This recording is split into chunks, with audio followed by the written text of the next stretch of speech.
আসসালামু আলাইকুম। তো আমি কাউসার আমিন। তো চলে আসলাম আরও একটি নতুন ভিডিও নিয়ে আপনাদের মাঝে। তো অনেকেই আপনারা আমাকে কোয়েশ্চেন করছেন যে ভাই, ভারতীয় ভিসা সম্পর্কে কিছু আপডেট তথ্য জানান, বা ভারতীয় ভিসা এখন আবেদন করতে গেলে কী কী আমাদের স্টেপ নিতে হবে।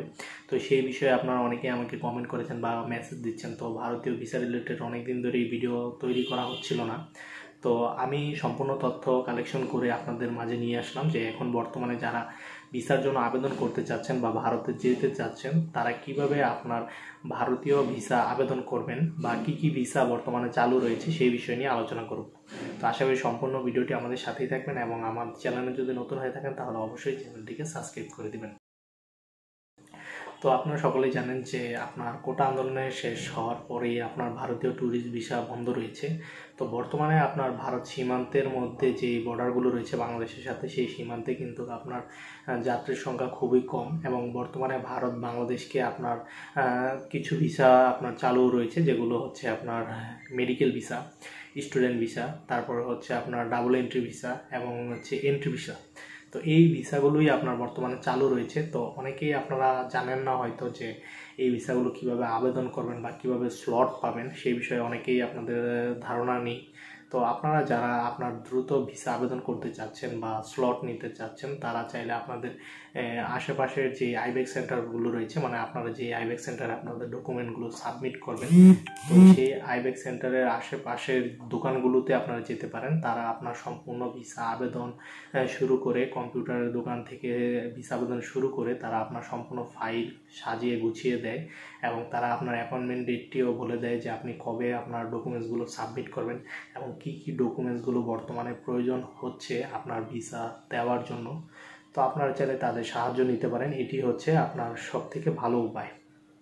কারণ এখন দেখা যাচ্ছে যে আগে যে ডকুমেন্টসগুলো আমরা না দিলেও পারতাম, কিন্তু বর্তমানে কিন্তু সকল ডকুমেন্টসই আপনার ইমিগ্রেশনের মধ্যে তারা চেক করছে। তো কোনো ডকুমেন্টস যদি ভুয়া কিংবা মনে হয় যে ডকুমেন্টসে কোনো সমস্যা রয়েছে, সেই ক্ষেত্রে কিন্তু আপনার ভারত প্রবেশ করতে দেওয়া হবে না, কারণ তারা খুবই সতর্ক। এবং যেহেতু যাত্রীর সংখ্যা বর্ডারে কম, তো সেই ক্ষেত্রে তারা প্রতিজনকেই আপনার খুব ভালোভাবে চেক করেই তারপর ভারতে প্রবেশ করতে দিচ্ছে।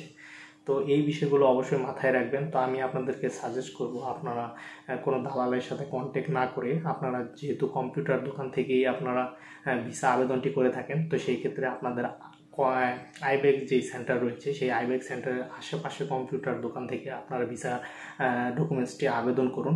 তারপর আপনারা সেই দোকান থেকে পরামর্শ নিন যে কী কী ফাইল কীভাবে সাজাতে হবে এবং কী কী ডকুমেন্টসগুলো আপনার বর্তমানে প্রয়োজন পড়ছে পাসপোর্টের সাথে জমা দেওয়ার জন্য। তো তারা আপনাকে সুন্দরভাবে গুছিয়ে বলবে, এবং সেই মাধ্যমেই আপনি ডকুমেন্টসগুলো সাজাবেন এবং তাদের পরামর্শ অনুযায়ী কাজ করবেন। আপনাদের ডকুমেন্টসগুলো আইবেক্স সেন্টারে জমা দেবেন। জমা দেওয়ার পর তারা আপনার ভিসা পাওয়ার সম্ভাবনাটা অনেকটাই বেশি বেড়ে যাবে। তো বর্তমানে আপনার মেডিকেল ভিসার অ্যাপয়েন্টমেন্ট ডেট দেখা যায় যে আপনার যদি হসপিটালের যদি অ্যাপয়েন্টমেন্ট থাকে, সেক্ষেত্রে আপনি সেই লেটারটি যখন জমা দিবেন, তারপর আপনার পাসপোর্টের যে ডকুমেন্ট সাবমিটের ডেটটি আপনি আবেদন করার 3 থেকে 4 দিনের ভিতরেই আপনি পেয়ে যেতে পারেন। কারণ এখন আপনার স্লট দেখা যাচ্ছে জানুয়ারির পর থেকে ভালো পরিমাণে স্লট আপনারা খালি দিচ্ছে ভারতীয় আইবেক্স সেন্টার।